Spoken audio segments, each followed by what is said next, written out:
ਤੇ ਇੱਕ ਬੰਦਾ ਫਰਜ਼ ਕਰੋ 1000 ਕਮਾਉਂਦਾ ਤੇ ਕੋਈ ਬੰਦਾ 10000 ਮੰਗੇ ਤੇ ਸਮਝੋ ਚਿੱਟਾ ਜਵਾਬ ਹੈ। ਬਿਲਕੁਲ ਇਹ ਗੱਲ ਤੇ ਤੁਹਾਡੀ ਬਾਕੀ ਨਹੀਂ ਗੱਲ ਸਹੀ। ਇਹ ਕਹਿਣਾ ਚਾਹੁੰਦੇ ਆ ਕਿ ਮੁਖਲਸ ਦੋਸਤ ਦੀ ਗੱਲ ਤੁਸੀਂ ਕੀਤੀ ਹੈ ਤੇ ਪਤਾ ਲੱਗੇ ਕਾਲ ਕਰੋ ਉਹਨੂੰ ਕਹੋ ਬਈ ਇੰਨੇ ਪੈਸੇ ਚਾਹੀਦੇ ਨੇ, ਤੁਸੀਂ ਕੋਈ 200-400 ਮੰਗੋ ਇੰਨੇ ਬੜਾ ਹੈ।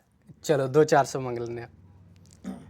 ਤੇ ਤੇ ਲਾਈਵ ਮੈਨੂੰ ਹੀ ਚਲਾਣਾ ਜੇ ਨਾ ਕਿ ਫੋਨ ਕੱਟ ਕਰੋ ਤੇ ਮੈਸੇਜ ਵੀ ਨਾ ਕਰੋ, ਸਾਰੇ ਵੇਖ ਰਹੇ ਨੇ ਭਾਈ। ਹੁਣ ਲਾਈਵ ਕਰ ਲੈਂਦੇ ਆ ਜਨਾਬ। ਕਰੋ ਸੁਕਾਲ ਲਾਊਡ ਸਪੀਕਰ ਇਹ ਆਨ ਲਾਊਡ ਸਪੀਕਰ ਆਨ ਹੋ ਗਿਆ।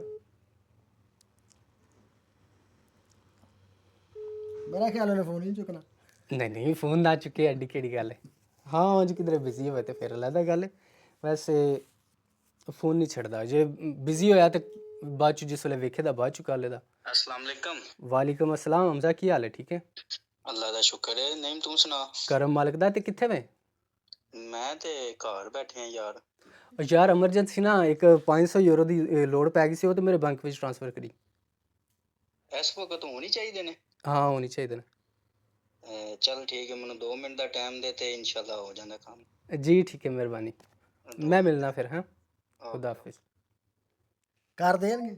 ਕਰ ਦਿੰਦੇ, ਕਿਉਂ ਨਹੀਂ ਕਰਨ ਦੇ। ਅੱਛਾ, ਜਿੰਨੇ ਵੀਰ ਭਰਾ ਵੀਡੀਓ ਨੂੰ ਵੇਖ ਰਹੇ ਹੋ ਨਾ, ਮਤਲਬ ਇਹ ਨਹੀਂ ਕਿ ਯਾਨੀ ਕਿ ਤੁਹਾਨੂੰ ਡਿਸਾਈਡ ਕਰਨਾ ਮਤਲਬ ਨਹੀਂ, ਮਤਲਬ ਇਹ ਵੇ ਕਿ ਮੁਖਲਸ ਬੰਦੇ ਦਾ ਪਤਾ ਤੇ ਲੱਗਦਾ ਨਾ ਬੰਦੇ ਨੂੰ। ਇਸ ਤਰ੍ਹਾਂ ਵੈਸੇ ਤੇ ਕਹਿਣ ਨੂੰ ਬੰਦੇ ਤੇ ਬੜੇ ਜਿਹੇ ਦੋਸਤ ਹੁੰਦੇ ਨੇ ਔਰ ਫਖਰ ਹੈ ਤੁਹਾਨੂੰ ਉਸ ਬੰਦੇ ਤੇ। ਬਿਲਕੁਲ ਅੱਛਾ, ਵੈਸੇ ਵੀ ਅਗਰ ਕੋਈ ਮਸਲਾ ਮਸਾਇਲ ਬਣੇ ਤੇ ਸਟੈਂਡ ਬਾਈ ਨਾਲ ਹੀ। ਬਿਲਕੁਲ ਸਟੈਂਡ ਬਾਈ।